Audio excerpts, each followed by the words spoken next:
ओम नमः शिवाय। दोस्तों, जन्म कुंडली के अंदर राहु और केतु यह दो ऐसे ग्रह हैं जिन्हें सार्वत्रिक रहस्यमय ग्रहों के नाम से जाना जाता है। बड़े बड़े विद्वानों का कहना है और ज्योतिष शास्त्र का कहना है कि राहु और केतु का संबंध हमारे पूर्व जन्म से भी होता है। राहु का जो कैलकुलेशन है वह सूर्य और चंद्रमा के आधार पर किया जाता है। अगर राहु और केतु का कैलकुलेशन हम बिना सूर्य और चंद्रमा के करेंगे तो वह ठीक से उसका कैलकुलेशन हम कभी नहीं कर सकते। सूर्य अगर प्राण के स्थान पर है तो चंद्रमा मन का कारक है और राहु किसी भी लिहाज से मन और प्राण का रहस्य होता है। राहु का सहयोगी केतु मोक्ष का द्वार खोलता है। यह जीवन के तमाम ज्ञात अज्ञात रहस्यों को खोलते हैं।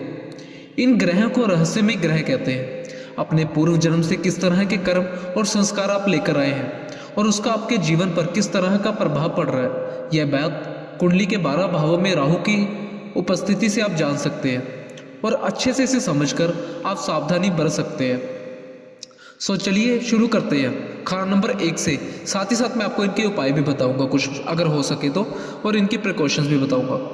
जन्म कुंडली के पहले भाव में यदि राहु हो तो इसका सीधा सा मतलब है कि आपको पारिवारिक जीवन की समस्याओं का सामना करना पड़ेगा, क्योंकि पिछले जन्म में अपने पारिवारिक जीवन को महत्व को या उसकी वैल्यू को आपने बिल्कुल भी केयर नहीं की, यानी कि पारिवारिक जीवन को आपने बिल्कुल भी अच्छा नहीं रखा।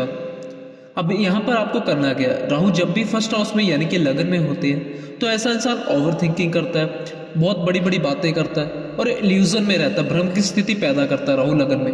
क्योंकि लगन जो है वो हमारा ब्रेन है, तो ब्रेन में राहु का बैठना बिल्कुल अच्छा नहीं है। बहुत ज़्यादा बड़ी बड़ी बातें, बहुत बड़ी बड़ी सोच वाले होते हैं। तो यहाँ पर क्या करना आपको रेमेडी, आप गले में चांदी का चकोर पीस डाल सकते हैं जिससे कि राहु आपका शांत रहेगा। और भी बहुत सारी रेमेडीज है। अब हम बात करते हैं जन्म कुंडली के दूसरे भाव में अगर राहु है तो किसी ना किसी प्रकार का डर आपको हमेशा बना रहेगा। किसी ना किसी प्रकार का भय आपके मन में हमेशा इस बात को लेकर रहेगा, कहीं ऐसा ना हो जाए, कहीं वैसा ना हो जाए। इसका सीधा सा कारण यह होता है कि अपने पिछले जन्म में किसी ना किसी प्रकार से अपनी शक्तियों का दुरुपयोग आपने किया। अब जो सेकंड हाउस है यहाँ पर राहु है, तो सेकंड हाउस क्या होता है, पैसे का, यानी कि पैसा जमा करने का, और आपकी मैरिड लाइफ यानी कि आपके इन लॉज का भी होता है। ठीक है जी। अब यहाँ पर राहु आएगा तो आपके ससुराल से आपको थोड़ी प्रॉब्लम करेगा, लड़ाई झगड़ा हो सकता है आपके इन लॉज से आपकी ना बने। ठीक है जी। और यहाँ पर राहु बैठा तो पैसे में दिक्कत करेगा, पैसा तो आएगा बट सेविंग्स नहीं होगी, कोई ना कोई खर्चा आए दिन आपका खड़ा रहेगा। अब यहाँ पर आपको राहु को पॉजिटिव करना है। आप राहु की चीज़ों को धर्म स्थान यानी कि मंदिर में दान कर सकते हैं, और यहाँ पर आप एक चांदी की गोली को लाल पेंट करके अपनी जेब में रख सकते हैं, इससे भी राहु शांत रहेगा। जन्म कुंडली के तीसरे भाव में अगर राहु है तो व्यक्ति बहुत साहसी होता है, बढ़ चढ़कर आगे किसी भी प्रकार का साहस कर जाता है। इसी वजह से उसके साथ अक्सर दुर्घटनाएं भी होती रहती है। तो इसका पूर्व जन्म के साथ सीधा संबंध है कि आप पिछले जन्म में किसी न किसी प्रकार की घटना के शिकार हुए हैं। और तीसरा घर जो होता है पराक्रम स्थान होता है, यहाँ पर राहु आएगा तो ऐसा व्यक्ति किसी से डरेगा नहीं। और तीसरा जो घर होता है ये होता है हमारा आपका जो कि ग्वांड, यानी कि आपके जहाँ आप रहते हो आसपास के लोग और आपके कलीग्स, आपके भाई बहन। तीसरे घर में राहु आएगा तो आपके भाई बहनों से रिश्ता खराब करेगा और आपके आसपास लोग जैसे कि जो भी आपके एरिया में रहते हैं उससे आपके रिलेशन अच्छे नहीं रहेंगे। यहाँ पर आपको क्या करना है, या तो आप राइट हैंड में एक लाल धागा मान लीजिए, क्योंकि राइट हैंड जो होता है वो कुंडली का खाना नंबर 3 होता है, इससे भी राहु शांत रहेगा। और भी बहुत सारी रेमेडीज है। और अगर आपको कुछ भी चाहिए ना, आप मेरे साथ कॉल पे बात कर सकते हैं। आपको लिए पेड कंसल्टेशन है, कंसल्टेशन के लिए आपको अपॉइंटमेंट लेनी पड़ेगी। अब बात करते हैं जन्म कुंडली के चौथे भाव में यदि राहु है तो जातक को कभी ठीक से सुख नहीं मिल पाता, क्योंकि राहु सुखों के रास्ते में हमेशा रुकावट पैदा करता है। इसके पीछे का कारण यह कहा जाता है कि कुंडली के चौथे भाव में राहु है, अर्थात अपने पिछले जन्म में आपने कुछ पिछले जन्म में लोगों को सिर्फ दुखी देने का काम किया है, इसलिए इस जन्म में राहु आपके चौथे खाने में है। अब चौथा खाना क्या होता है, आपकी सुख सुविधाओं का। आपकी चौथा घर क्या, आपकी मदर का, यानी कि चंद्रमा का घर है। चौथे घर से हम आपकी सुख सुविधाएं देखते हैं, घर में कितना ऐशोआराम रहेगा। अब यहाँ पर राहु है तो घर में कलेश।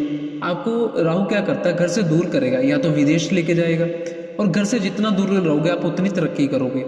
अब यहाँ पर भी एक रेमेडी है, ये जो मैं आपको रेमेडीज बता रहा हूँ ये लाल किताब की है और बहुत अच्छी रेमेडीज है, करके देखना। इसमें आपको क्या करना है, आपको डेली नहाते समय नहाने के पानी में गंगा जल डालकर नहाना है, इससे राहु आपका शांत रहेगा। और जितना आप धर्म स्थान पर जाकर, यानी कि जो बड़ी बड़ी यात्राएं होती है धार्मिक स्थान पर जाकर, अब वहाँ पर के पानी में आप स्नान करोगे तो आपके लिए यहाँ का राहु बिल्कुल अच्छा रहेगा। अब बात करते हैं राहु यदि खाना नंबर 5 में हो, जन्म कुंडली के पंचम स्थान में यदि राहु हो तो आपको संतान होने या संतान की तरफ से किसी भी प्रकार के वैचारिक मतभेद या परेशानी का सामना करना पड़ सकता है, क्योंकि आपने पिछले जन्म में अपने माता पिता की स्थिति का, अपने माता पिता का सम्मान नहीं किया। अभी पंचम जो हाउस है ये आपकी विद्या का, यानी कि स्टडी का होता है, आपके स्टमक का होता है और आपके बच्चों का होता है, यानी कि संतान का हाउस होता है। यहाँ पर राहु बैठेंगे तो आपको संतान होने में या तो बेटा होने में दिक्कत आएगी, या बेटा बहुत देर से होगा और आपके पेट में कोई ना कोई दिक्कत बनी रहेगी, और हो सकता है आपकी स्टडी में ब्रेक आएगा। ठीक है जी। अब यहाँ पर राहु का क्या उपाय है? यहाँ पर राहु का एक उपाय है, चांदी का एक ठोस हाथी, यानी कि 50 ग्राम का हाथी जो कि 5 तोले का बनेगा। ठीक है जी।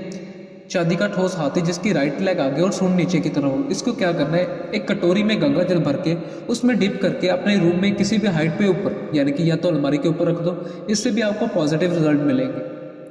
अब बात करते हैं जन्म कुंडली के छठे भाव में राहु हो तो आप खूब संपन्न है। इसका सीधा सा कारण यह है कि आपने पूरे जन्म में काफी धर्म का कार्य और दान दक्षिण का कार्य आपने किया हुआ।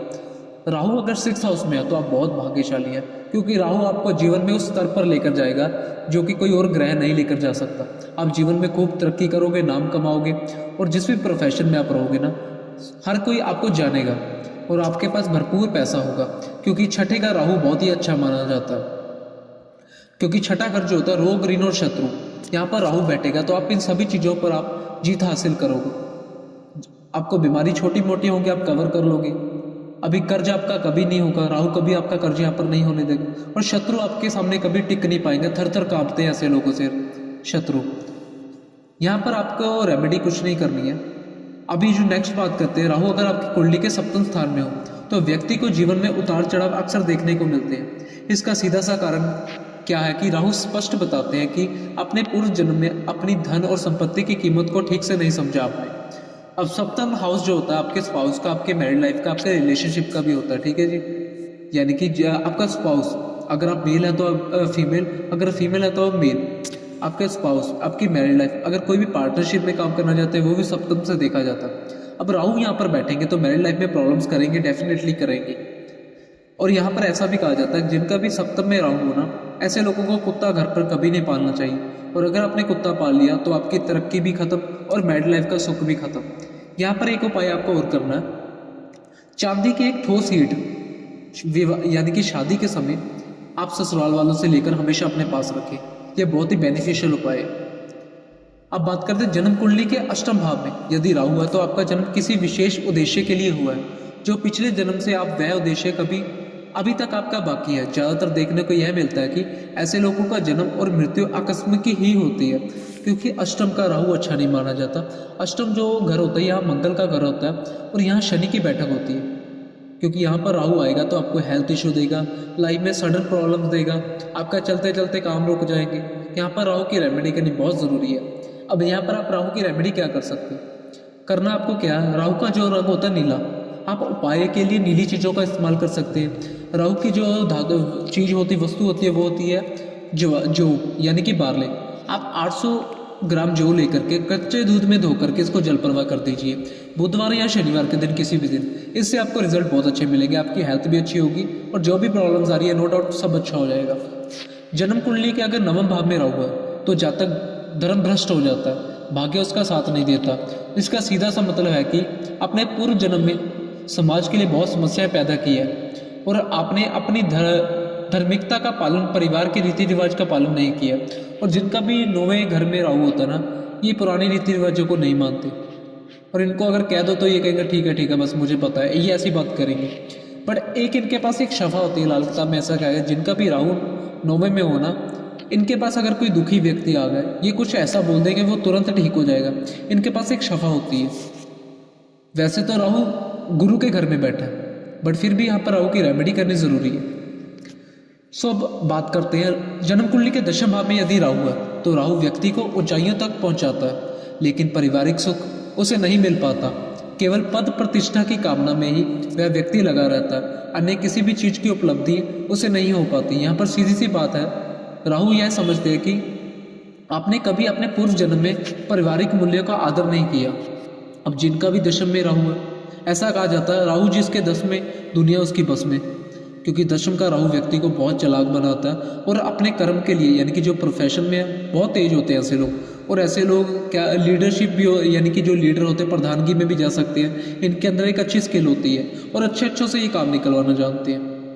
तो यहाँ पर भी राहु की मैं कोई रेमेडी नहीं कहता, बट अपने ईगो लेवल को कंट्रोल रखिए। कुंडली के एकादश यानी कि 11वें भाव में यदि राहु है तो जातक को वैराग्य की ओर ले जा सकता है। यदि कहा जाए तो यह स्थिति कुंडली के 11वें भाव में राहु हो तो जो ये स्थिति है जातक की एक ऐसी मनोस्थिति को बनाने वाली होती है कि जातक प्रत्येक व्यक्ति की परेशानी को अपने कंधे पर लेना चाहता है। इसका सीधा सा तात्पर्य यह होता है कि पिछले जन्म में जातक से कोई गलती ऐसी हुई है जिसका प्रायश्चित वह इस जन्म में करना चाहता है। और एक चीज़ बिल्कुल टेस्टेड है, जिनका भी राहु 11th में है, ऐसे लोगों को पिता को बहुत कष्ट रहता है, पिता अपने जीवन में बहुत स्ट्रगल करते हैं। सो यहाँ पर राहु 11th का भी उपाय करना बहुत ज़रूरी है। जन्म कुंडली के 12वें स्थान में अगर राहु है तो इसमें ज़्यादातर देखने को मिलता है कि जातक के अंदर खराब गुण और खराब रास्तों पर ले जाने वाला 12वें स्थान का राहु है। यह संस्कार निश्चित तौर से जातक को अपने पिछले जन्म के कर्मों से ही मिलते हैं। और जिनका भी 12वें स्थान में राहु है तो राहु इनके लाइफ में बहुत प्रॉब्लम्स करता है। अभी काफ़ी लोग ग्रोथ भी किए हुए हैं। कुछ लोग ऐसे कमेंट करेंगे कि जिनका राहु 12वें में वो कुछ करते नहीं है, डेफिनेटली करते हैं। बट और भी चीज़ों यानी कि और भी प्लैनेट्स को देखा जाता है कि बाकी प्लैनेट की प्लेसमेंट क्या है। अब राहु 12th में होगा तो रात की नींद में दिक्कत आएगी, रात को जैसे कि रात को सोने जा रहे हैं अचानक से कोई कलेश हो जाना, और कोई ना कोई खर्चा आपका सदैव लगा रहना। हॉस्पिटल के यानी कि हॉस्पिटल या जेल खाना, दवाखाना, पागलखाना, इन चीज़ों यहाँ पर आना जाना लगा रहता है। यहाँ पर राहु बैठकर अगर बनता है तो इसका उपाय करना बहुत ही ज़रूरी है। सो आज के लिए इतना ही। और अगर आपको मेरी वीडियो पसंद आती है तो वीडियो को शेयर कीजिए, चैनल को सब्सक्राइब कीजिए और बेल आइकन को प्रेस करना बिल्कुल ना भूलिए ताकि आपको अगली वीडियो की नोटिफिकेशन मिलती रहे। मैंने आप लोगों को हर चीज़ के बारे में रेमेडीज़ भी बताई है। अगर आप लोगों को कंसल्टेशन चाहिए तो मैं आपको नंबर डिस्क्रिप्शन में दे दूंगा, उस नंबर पर आप मेरे से कॉन्टैक्ट कर सकते हैं। आज के लिए इतना ही। ओम नमः शिवाय।